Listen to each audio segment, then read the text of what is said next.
Hello students, कैसे हैं सभी आप? बढ़िया। तो थोड़ा सा आपको फोकस भी रहना है, घूमने फिरने में ज़्यादा समय ना लगाए। चलिए, हमारा जो साइंस का सेगमेंट चल रहा था उसमें हमने पहला टॉपिक स्टार्ट किया था, फिजिकल एंड केमिकल चेंजेस। उसमें पहली क्लास में हमने जो भौतिक परिवर्तन है उसके बारे में हमने पढ़ लिया था और उससे संबंधित जो परिभाषाएं थी वो हमने डील कर ली थी। सेकेंड क्लास में हमने केमिकल चेंजेस और उसके कुछ नियम हमने पढ़े थे। फादर ऑफ केमिस्ट्री लेवाइजिए के बारे में हमने पढ़ा था, जोसेफ एल प्राउस्ट के बारे में पढ़ा था। और उसके बाद रासायनिक अभिक्रियाओं के दो प्रकार हमने डील कर लिए थे, संयोजन अभिक्रिया और वियोजन अभिक्रिया। ठीक है, combination reaction and dissociation reaction. इतना आपको क्लियर हो चुका होगा, है ना? मैंने आपको पहले भी बताया, हमारा मोटिव यही है कि अगर कोई क्लास कंप्लीट हो गई है, इट मीन्स वो आपके पास कंटेंट क्लियर होना चाहिए।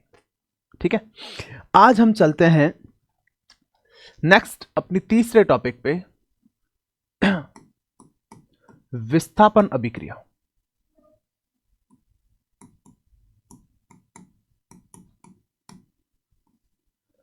Displacement reaction.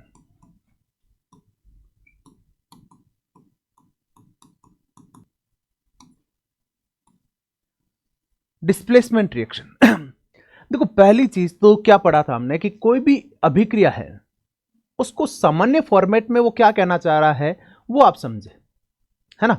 जैसे हमने संयोजन अभिक्रिया की बात की थी, तो संयोजन अभिक्रिया में हमने क्या पढ़ा था कि जोड़ना, वियोजन अभिक्रिया सब टूटना। तो समझ में आता है ना भाई वो कहना क्या चाह रहा है। तीसरी चीज अब हम ले रहे हैं विस्थापन, डिस्प्लेसमेंट। तो उसका मतलब क्या हुआ? जैसे मान लिया यहां पर एक कोई लोकेशन है, जैसे कोई क्लास की हम बात कर ले, क्लास में ए इस लोकेशन पे बैठा है, ठीक है। बी आया, बी ने आके ए को लात मारी, भाग यहां से, और ए हट गया यहां से और बी यहां पर बैठ गया। यानी बी ने क्या किया, ए को डिस्प्लेस कर दिया, विस्थापित कर दिया। यानी बी ने ए को उसकी जगह से हटाया और उसकी जगह खुद बैठ गया। यही तो क्या है, डिस्प्लेसमेंट। सिंपल, ठीक है। तो वही बात है, अब हम लोग क्या कर लेंगे, अभिकारक और तत्व और उसका उस साइंटिफिक लैंग्वेज है उस लैंग्वेज में, कॉमन लैंग्वेज में हमें समझ में आ गया सब कि एक कोई भी व्यक्ति है वो आके दूसरे व्यक्ति को उसकी जगह से हटा देता है, तो उसको हम लोग क्या कहेंगे, विस्थापन कहेंगे। साइंस की लैंग्वेज में क्या कहेंगे हम लोग? साइंस की लैंग्वेज में अगर कोई यौगिक है, मान लिया एक्स वाई यौगिक है, एक्स वाई क्या हो गया, यौगिक है। यौगिक किससे बनते हैं, तत्वों से बनते हैं, यानी इसके अंदर तत्व होंगे। यहां पर अगर बाहर कोई एक और तत्व है ए, ठीक है। अब यहां पर यदि ए इस यौगिक एक्स वाई में से वाई तत्व, एक्स और वाई क्या होंगे, अलग अलग तत्व हैं, अलग अलग तत्व मिलकर क्या बनाते हैं, यौगिक बनाते हैं। ए जो तत्व है वो वाई को उसके स्थान से हटा दे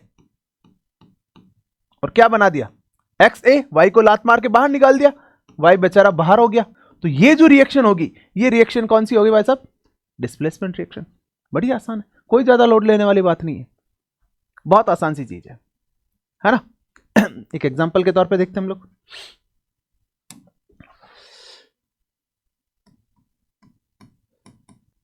CuSO4 प्लस Fe कि मान लिया एक ये यौगिक ले लिया हमने, कॉपर सल्फेट, और कॉपर सल्फेट में इसकी किससे अभिक्रिया करवा रहे हैं, Fe से, लोहे से। तो Fe क्या करेगा भाई साहब, Fe यहां से Cu को लात मार के बाहर निकाल देगा। तो क्या बना लेगा ये, FeSO4 प्लस Cu, ये बना देगा भाई साहब फेरस सल्फेट बना देगा आपका। बड़ा आसान है। पहली चीज तो क्या होगा, पहला हमारे पास सवाल ये बनता है कि आपको ये एक रिएक्शन दे दी, एग्जाम, मैंने ये बताया अब एग्जाम में सवाल कैसे पूछेंगे। एग्जाम में सवाल पूछने का फॉर्मेशन ये होगा कि आपको ये रिएक्शन दे दी आपको, ठीक है, और इस रिएक्शन में बात में पूछ ले कि निम्न में से यह कौन सी अभिक्रिया है।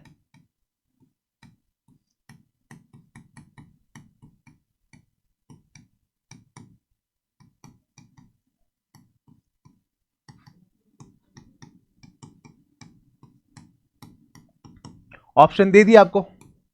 ऑप्शन ए संयोजन अभिक्रिया, ऑप्शन बी वियोजन अभिक्रिया, ऑप्शन सी विस्थापन अभिक्रिया, ऑप्शन डी द्विविस्थापन अभिक्रिया।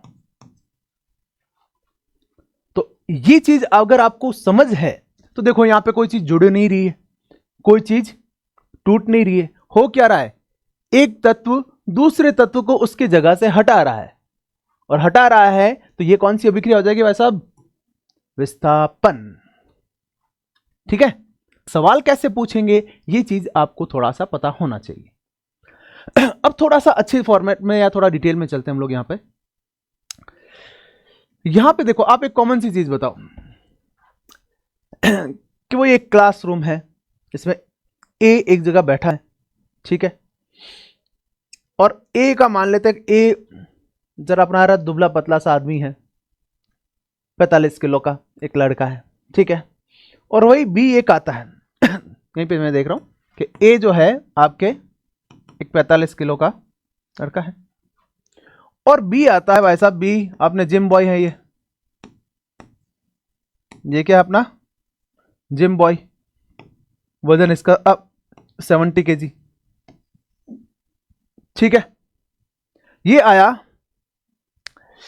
इसने ए को धमकाया, हट यहां से। ऐसा ए क्या करेगा, लड़ाई तो शायद ही करे, बेचारा ए यहां से उठ के चला जाएगा, और बी यहां पर बैठ गया। अब भाई साहब ए को आ रहा गुस्सा कि ऐसे कैसे कर लिया, मेरे को कैसे मेरी जगह से हटा दिया।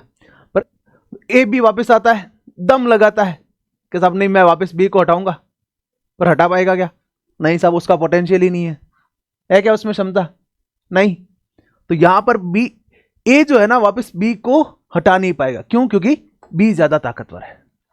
यही चीज इन तत्वों में भी काम करती है कि जो ज्यादा ताकतवर है, यहां पे ताकत से मतलब होगा अभिक्रियाशीलता। साइंस में हम लोग ताकत को कैसे रेफर करेंगे, अभिक्रियाशीलता। अन्य तत्वों के साथ, अलग अलग तत्वों के साथ अभिक्रिया करने की जो क्षमता है, कितनी तेजी से कोई तत्व क्षमता करता अभिक्रिया करता है, वो उसकी अभिक्रियाशीलता कहलाती है।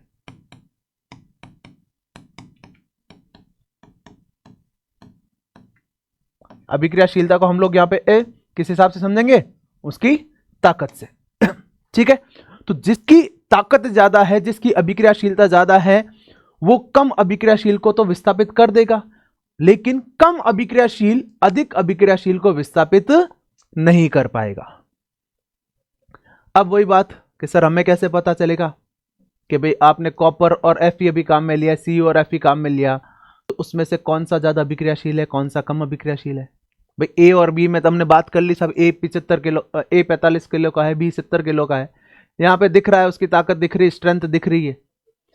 तत्वों की स्ट्रेंथ कैसे समझेंगे भाई, नाम देख के थोड़ी पता चलेगा कि भाई कॉपर ज्यादा ताकतवर है, सोना ज्यादा ताकतवर है, क्या हाइड्रोजन ज्यादा ताकतवर है ना।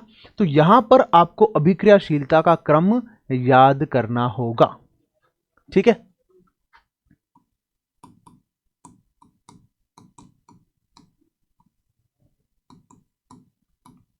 अभिक्रियाशीलता क्रम ये कुछ इस प्रकार से है।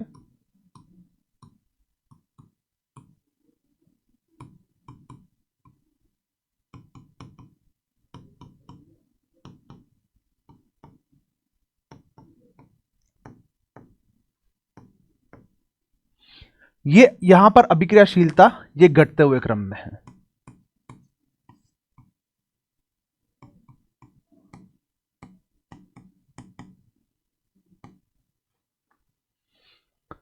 K refers to potassium, sodium, calcium, magnesium, aluminium, zinc, F E लोहा, P B lead, hydrogen, copper, H G mercury पारा, एजी अर्जेंटम सिल्वर, और एयू आरम गोल्ड। ये तत्वों के नाम मैंने आपको बताया था, सबसे पहले 1 से 30 तक के तत्वों के नाम आपको याद करने हैं, एक दो तत्व अलग से हैं वो आप देख लीजिएगा, याद हो जाएगा ये क्रम नहीं होगा, है ना। साइंस क्या करे, साइंस में थोड़ी सी चीजें होती है ऐसी कॉम्प्लिकेटेड। तो आप ये सीक्वेंस तो कैसे याद करने रहे, और याद कर भी लेंगे तो काम में कैसे लेंगे इसको, है ना। चलिए पहले तो इसको याद करवाते हैं। तो पहले देखो, इसको हम लोग 3 सेगमेंट में बांटते हैं।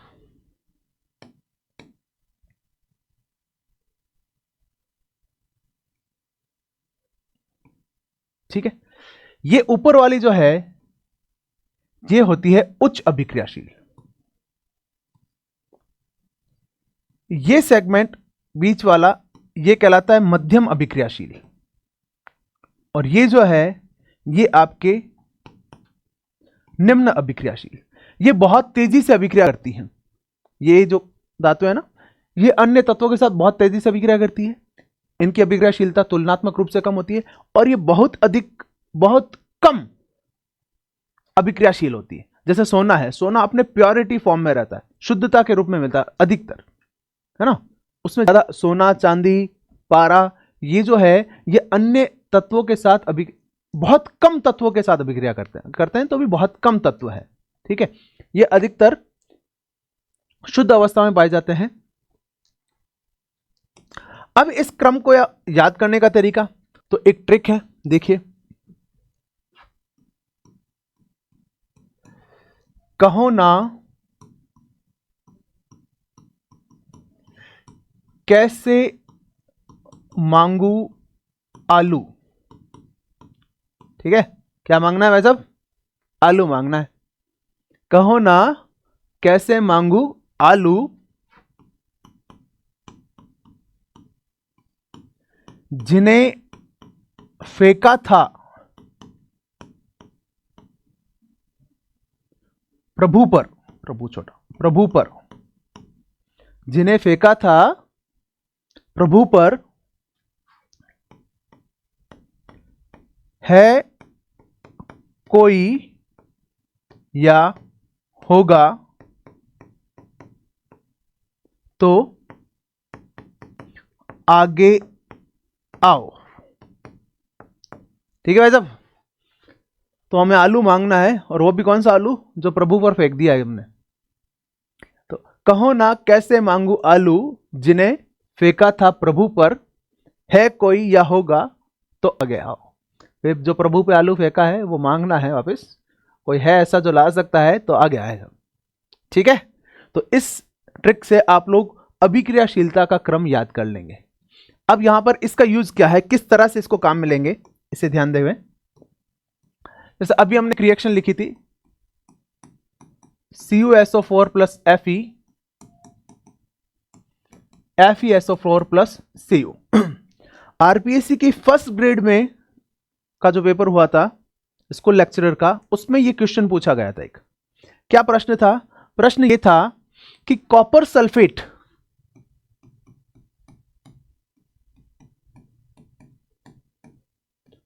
सल्फेट के विलयन में लोहे की कील डालने पर, कॉपर सल्फेट का विलयन होता है, उस कॉपर सल्फेट के विलयन में लोहे की कील डालने पर विलयन का नीला रंग मलिन पड़ जाता है। कॉपर सल्फेट जो है क्या होता है, यह नीले रंग का होता है, हल्के नीले रंग का होता है। तो कॉपर सल्फेट का विलयन में लोहे की कील डालने पर इसका नीला रंग मलिन पड़ जाता है, इसका क्या कारण है। तो यहां पर ऑप्शन दे रखे थे अलग अलग, उसमें से एक ऑप्शन यह था कि विलयन में FeCu को विस्थापित करके FeSO4 बना देता है, इस कारण विलयन का नीला रंग मलिन पड़ जाता है। यहां पर विस्थापन अभिक्रिया वाला रेफरेंस देना होता है।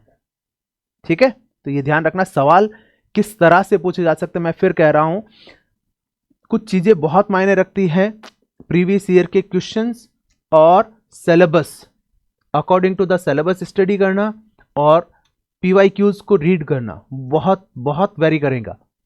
आपके आरपीएससी या कर्मचारी चयन आयोग द्वारा जो भी परीक्षाएं आयोजित हो चुकी हैं, उनके प्रीवियस ईयर के क्वेश्चन देखें, उससे आपको आइडिया मिलेगा कि सवाल किसी टॉपिक में से कैसे बनते हैं, क्या पूछा जा सकता है।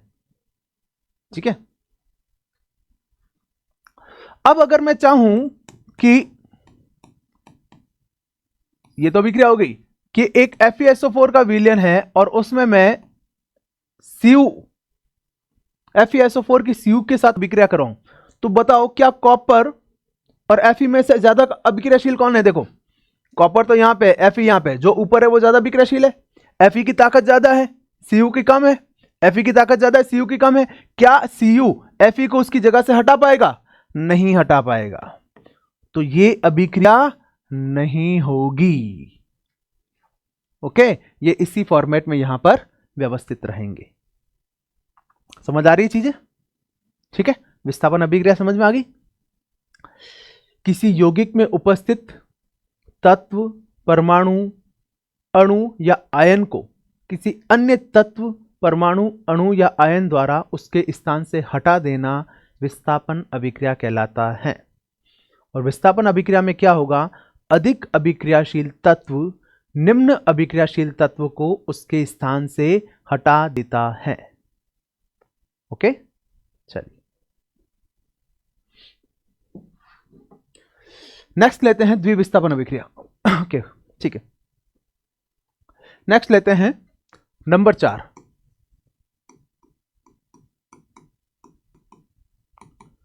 द्विविस्थापन अभिक्रिया, डबल डिस्प्लेसमेंट।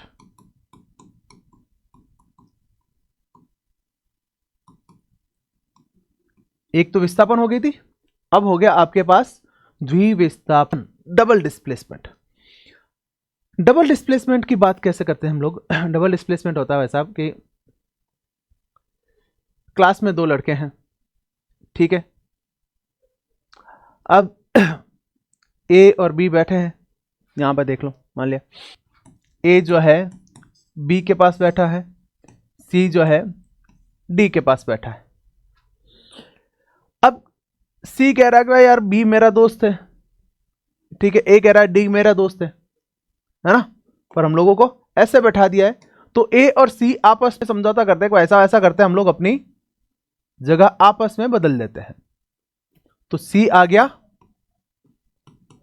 बी के पास, ए आ गया डी के पास, म्यूचुअल अंडरस्टैंडिंग, ठीक है। तो परस्पर आदान प्रदान के द्वारा, यानी जब किन्हीं यौगिकों में तत्व परस्पर अपना स्थान अदल बदल कर लेते हैं तो उससे हम क्या कहते हैं? द्विविस्थापन।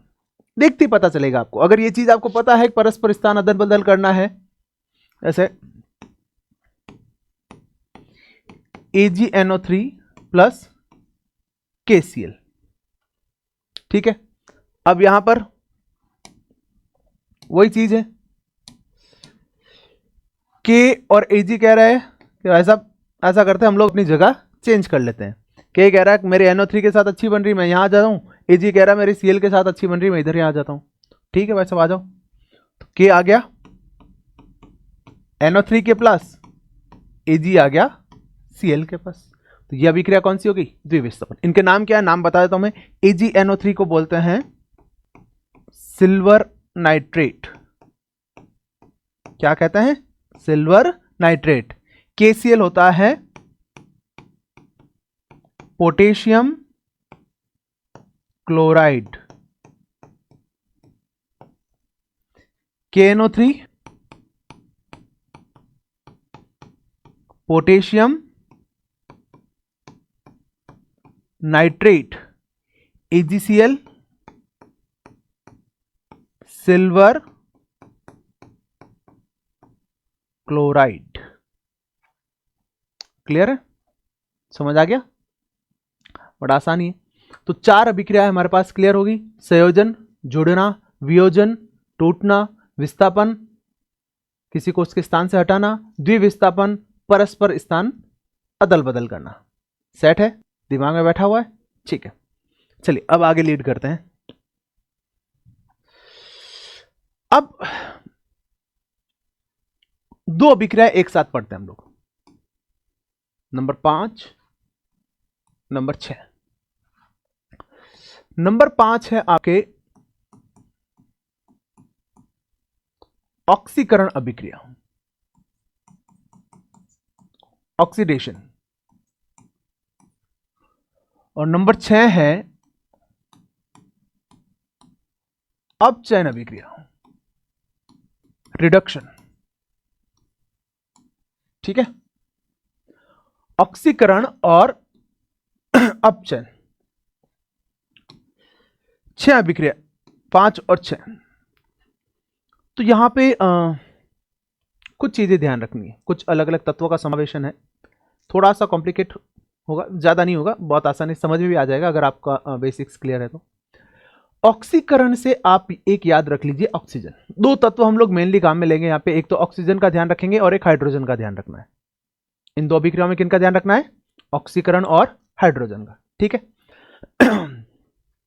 तो ऑक्सीकरण नाम ही पता है, तो यहां पर क्या होगा साहब? ऑक्सीजन जुड़ेगी। परिभाषा क्या हो जाएगी? ऐसी रासायनिक अभिक्रिया जिसमें ऑक्सीजन का संयोग हो उसे ऑक्सीकरण कहते हैं। बढ़िया है, आसान है। ऐसी अभिक्रिया जिसमें ऑक्सीजन का संयोग हो वो क्या होगी? ऑक्सीकरण। और दूसरा तत्व हमने क्या लिया था? हाइड्रोजन। तो ऐसी रासायनिक अभिक्रिया जिसमें हाइड्रोजन का संयोग हो उसे क्या कहेंगे? अपचयन कहेंगे। बढ़िया, कोई आपत्ति नहीं होगी। कुछ पॉइंट के रूप में याद रखनी, परिभाषा जो है एक ही पॉइंट तक सीमित नहीं है, थोड़ा और आगे चलना है। तो ऐसी रासायनिक अभिक्रिया जिसमें ऑक्सीजन जुड़ रही है वो तो ऑक्सीकरण, हाइड्रोजन जुड़ रही है वो अपचयन। एक इसका उल्टा कर लेते हैं, उधर हाइड्रोजन जोड़ा था तो इधर हाइड्रोजन घटा लेते हैं, इधर ऑक्सीजन जोड़ा था इधर ऑक्सीजन घटा लेते हैं। अब परिभाषा क्या होगी सब? ऐसी अभिक्रिया जिसमें हाइड्रोजन का निष्कासन हो वो ऑक्सीकरण है, और जिस अभिक्रिया में ऑक्सीजन का निष्कासन हो वो क्या हो जाएगी? अपचयन हो जाएगी।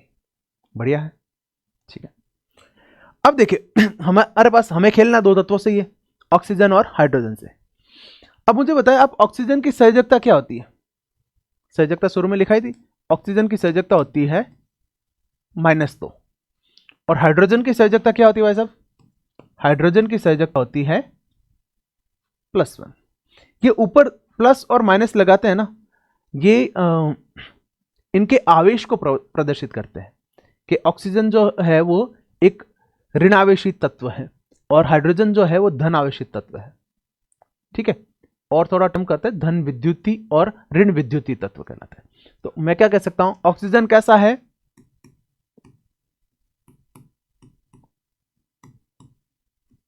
ऋण विद्युती तत्व। और हाइड्रोजन कैसा तत्व है भाई साहब? हाइड्रोजन है धन विद्युती तत्व, ठीक है। Positively charged element and negatively charged element, English में हम कहेंगे, ठीक है। धन विद्युती ऋण विद्युती समझ में नहीं आएगा इंग्लिश मीडियम वालों को, तो ध्यान रखिएगा। धन विद्युती का मतलब है positively charged element and negatively charged element. Clear? तो अब देखो, अगर ऑक्सीजन जुड़ रहा है और ऑक्सीजन खुद कैसा है? ऋण विद्युती तत्व है, तो ऑक्सीजन के अलावा अन्य कोई ऋण विद्युती तत्व है, अगर वो जुड़ता है तो भी कौन सी अभिक्रिया होगी? ऑक्सीकरण। और इधर अगर धन विद्युती तत्व जुड़ रहा है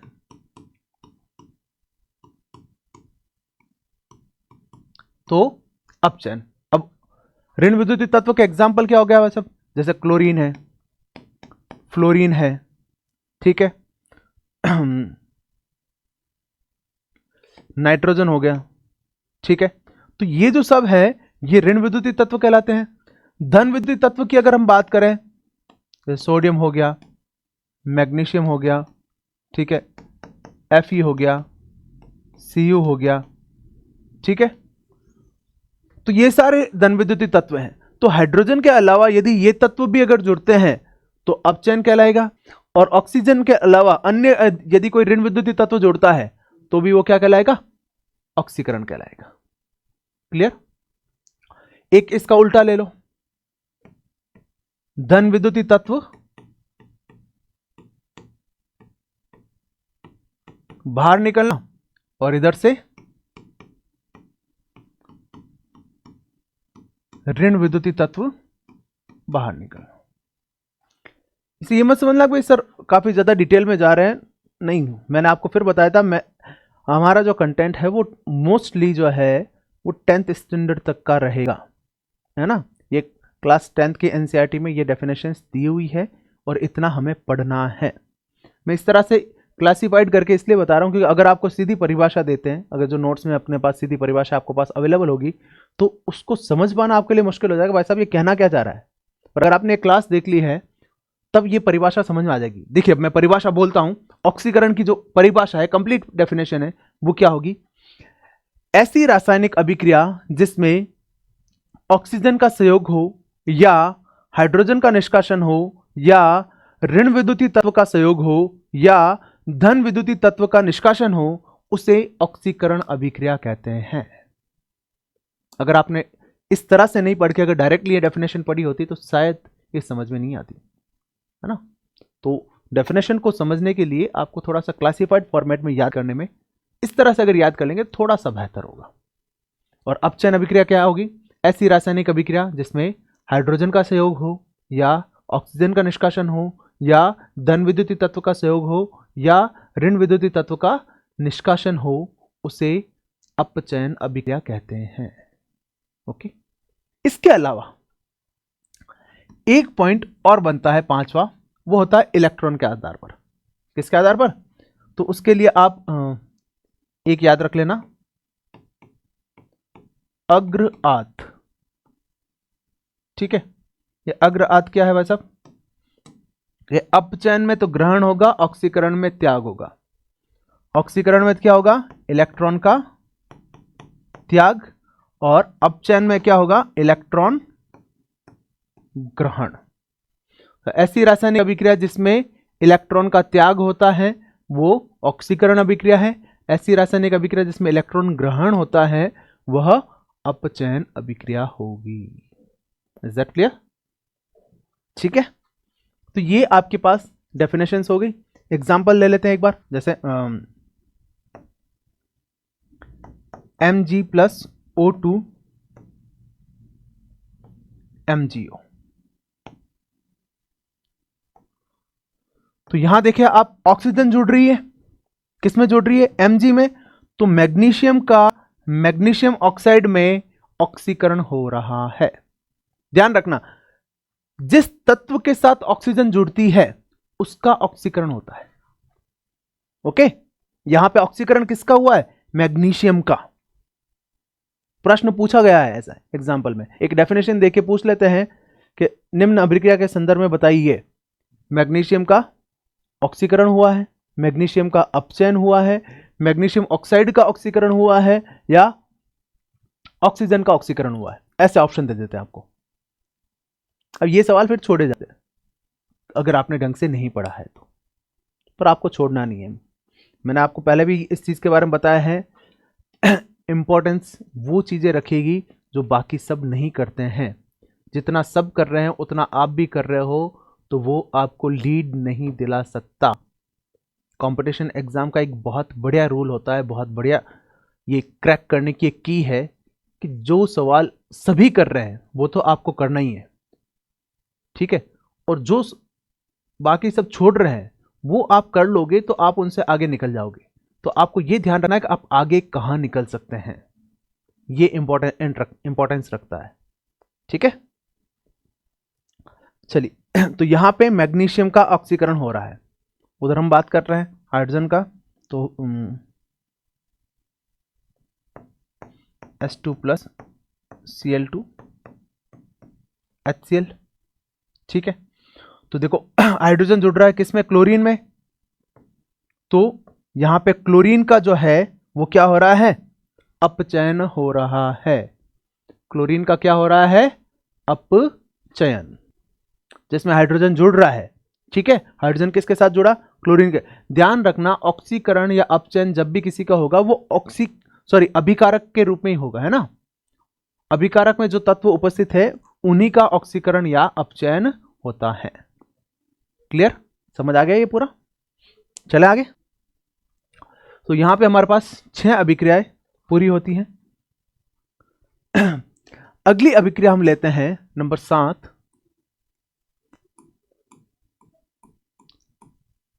रेडॉक्स।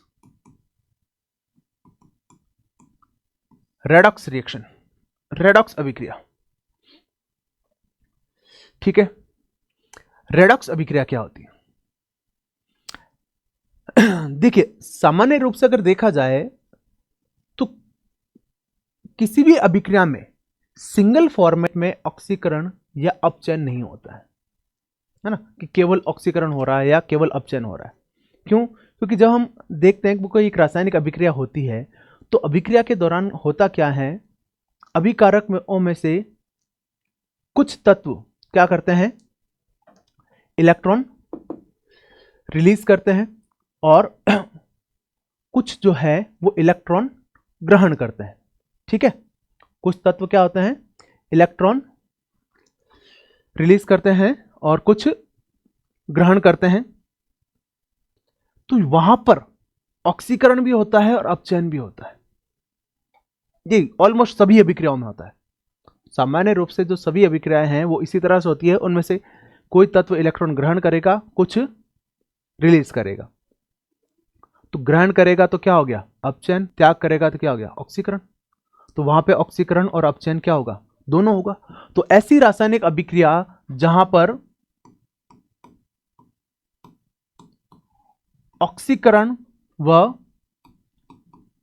अपचयन दोनों होता है, ऑक्सीकरण और अपचयन दोनों होते हैं, उन्हें क्या कहा जाता है, रेडॉक्स अभिक्रिया कहा जाता है। एक समझते एग्जांपल के तौर पर समझते हैं, CuSO4 plus Zn, copper sulphate Zn, sorry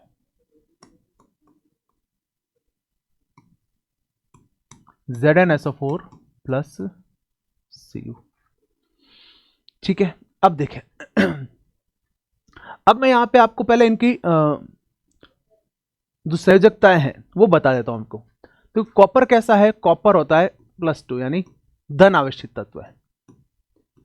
sulphate जो है वो ऋण आवेशित होता है और Zn जो है ये भी धन आवेशित है, Zn+2। ठीक है, कॉपर धन आवेशित, सल्फेट परमाणविक आयनिक समूह है, परमाणविक समूह होता है। ठीक है, तो ये समूह है, इसमें -2 की संयोजकता लगती है और Zn जो है +2 है। अब हुआ क्या यहां पे, यहां पे अगर हम ध्यान करें, इसमें कॉपर सल्फेट से अगर कॉपर बन रहा है तो इसमें से क्या हुआ, सल्फेट समूह बाहर निकला, और Zn से ZnSO4 बन रहा है तो इसमें क्या हुआ, सल्फेट समूह जुड़ा है। ठीक हुआ ना, तो कॉपर सल्फेट से कॉपर के रूप में अगर प्राप्त हो रहा है तो वहां पे क्या हुआ, सल्फेट समूह बाहर निकल रहा है। सल्फेट समूह बाहर निकला मतलब ऋण आवेशित तत्व की कमी, ऋण आवेश की कमी, ऋण आवेश की कमी, ऋण विद्युतीय तत्व की कमी, क्या हो गया, अपचयन, है ना। ऋण विद्युतीय तत्व की कमी हुई तो ये क्या हुआ, अपचयन।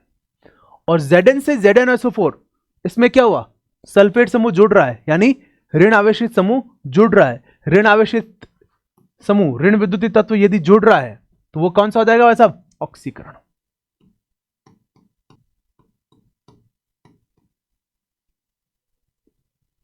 ठीक है, ये क्या हो जाएगा, ऑक्सीकरण।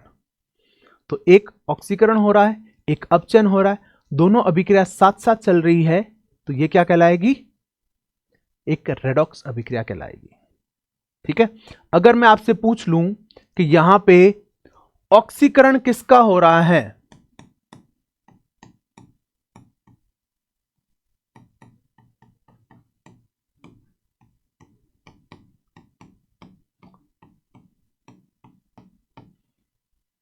तो क्या बताएंगे आप, ऑक्सीकरण किसका हो रहा है इस अभिक्रिया में, Zn का ZnSO4 में ऑक्सीकरण हो रहा है। तो मैंने बताया था यहां पर आपको बताना जो अभिकारक है वो आपका जवाब होगा। तो ऑक्सीकरण किसका हुआ है, Zn का।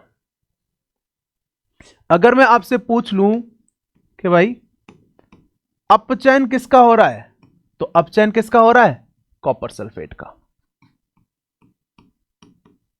समझ में आई बात, ये तो जवाब बनेगा ही नहीं इस मामले में, उत्पाद में से तो जवाब बनेगा, ZnSO4 या कॉपर तो जवाब बनेगा ही नहीं। यही अभिक्रिया दे दी आपसे, बढ़िया यही सवाल बन जाए एक रिएक्शन दे दी यही आपको, और आपसे पूछ ले कि निम्न अभिक्रिया में किस पदार्थ का अपचयन हो रहा है, और ये 4 ऑप्शन रख देता है आपके पास। कितना बढ़िया सवाल बनता है ये, है ना। तो अपचयन किसका हो रहा है सब? कॉपर सल्फेट का। ध्यान रखना, जब इस तरह से अगर आपको पूछ ले कि ऑक्सीकरण किसका हो रहा है या अपचयन किसका हो रहा है, तो जवाब सदैव अभिकारकों वाले समूह में से ही होगा। ठीक है, ठीक है। ये ZnSO4 में ऑक्सीकृत हो रहा है ना। तो ऑक्सीकरण वास्तविकता में हुआ किसका है? Zn का ही हुआ है। यहां पर 2 टर्म और आ रहे हैं। क्या आ रहा है?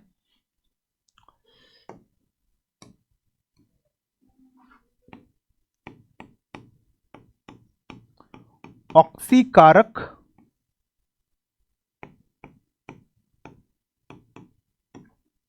और अपचायक। क्या हो जाएंगे? ऑक्सीकारक और अपचायक। ठीक है, इन्हें देखें। ऑक्सीकरण और ऑक्सीकारक दोनों में डिफरेंट है। ऑक्सीकारक, कारक है ये, मतलब एक कोई एलिमेंट है, एक कोई तत्व है, एक कोई पदार्थ है।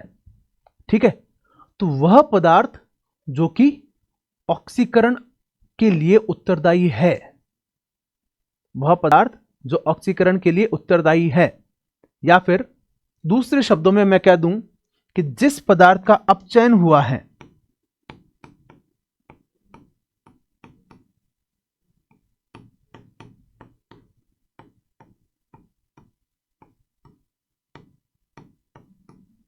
उल्टा है ना, ध्यान रखना। जिसका अपचयन हुआ है वो तो ऑक्सीकारक है, और जिस पदार्थ का ऑक्सीकरण हुआ है वो क्या कहलाएगा? अपचायक। तो देखो, अपचयन किसका हुआ था? CuSO4 का। तो इस अभिक्रिया में ऑक्सीकारक कौन होगा? CuSO4। और ऑक्सीकरण किसका हुआ है? Zn का। तो Zn कहलाएगा अपचायक। थोड़ा सा कॉम्प्लिकेटेड है, बट सवाल बढ़िया बनता है यहां से, इसलिए मैंने ये लैंग्वेज के रूप में लिखा है पूरा। ऑक्सीकरण किसका हुआ है? Zn का। अपचयन किसका हुआ है? CuSO4 का। यहां पे जब अपन 2 परिभाषाएं देखते हैं, ऑक्सीकारक और अपचायक, oxidation agent and reduction agent, oxidation agent and reduction agent. तो जिस पदार्थ का अपचयन हुआ है उसे तो कहते हैं ऑक्सीकारक, और जिस पदार्थ का ऑक्सीकरण हुआ है उसे कहते हैं अपचायक। उल्टा होगा, ओके। इस चीज का थोड़ा ख्याल रखें। जिसका ऑक्सीकरण हुआ है उसे तो हम क्या कहेंगे? अपचायक, और जिसका अपचयन हुआ है उसे ऑक्सीकारक। क्लियर? और ये निकालना कैसे वो आपको मैंने बता ही दिया है। तो ये आपकी होती है रेडॉक्स अभिक्रिया। तो हमारे पास 7 इंपॉर्टेंट रिएक्शन हो गई। एक बार रिकॉल कर लेते हैं हम लोग ऑरली। सबसे पहली अभिक्रिया हमने क्या पढ़ी थी? संयोजन अभिक्रिया। संयोजन जिसमें 2 या 2 से अधिक पदार्थ आपस में जुड़ते हैं। दूसरी ली थी हमने वियोजन अभिक्रिया। वियोजन यानी टूटना। जब कोई एकल अभिकारक टूटकर 2 या 2 से अधिक उत्पाद बनाता है तो उसे वियोजन अभिक्रिया कहते हैं। तीसरी ली थी हमने विस्थापन। अधिक अभिक्रियाशील तत्व कम अभिक्रियाशील तत्व को उसके यौगिक में से हटा देता है, उसे विस्थापन अभिक्रिया कहते हैं। द्विविस्थापन अभिक्रिया, किन्हीं यौगिकों में उपस्थित तत्व जब परस्पर अपना स्थान अदल बदल कर लेते हैं तो उसे द्विविस्थापन अभिक्रिया कहते हैं। फिर ऑक्सीकरण अभिक्रिया, ऐसी रासायनिक अभिक्रिया जिसमें ऑक्सीजन का संयोग हो या हाइड्रोजन का निष्कासन होगा, ऋण विद्युतीय तत्व का संयोग हो या धन विद्युतीय तत्व का निष्कासन हो, या इलेक्ट्रॉन का त्याग हो, उसे ऑक्सीकरण अभिक्रिया कहते हैं। फिर हमने लिया था अपचयन अभिक्रिया। अपचयन अभिक्रिया में क्या था? ऐसी रासायनिक अभिक्रिया जिसमें हाइड्रोजन का संयोग हो या ऑक्सीजन का निष्कासन हो या धन विद्युतीय तत्व का संयोग हो या ऋण विद्युतीय तत्व का निष्कासन हो या इलेक्ट्रॉन ग्रहण हो, उसे हम क्या कहेंगे? अपचयन अभिक्रिया कहते हैं। और लास्ट हमने नंबर 7 ली थी रेडॉक्स अभिक्रिया। ऐसी रासायनिक अभिक्रिया जिसमें ऑक्सीकरण तथा अपचयन दोनों अभिक्रियाएं एक साथ चलती हैं उसे रेडॉक्स अभिक्रिया कहते हैं।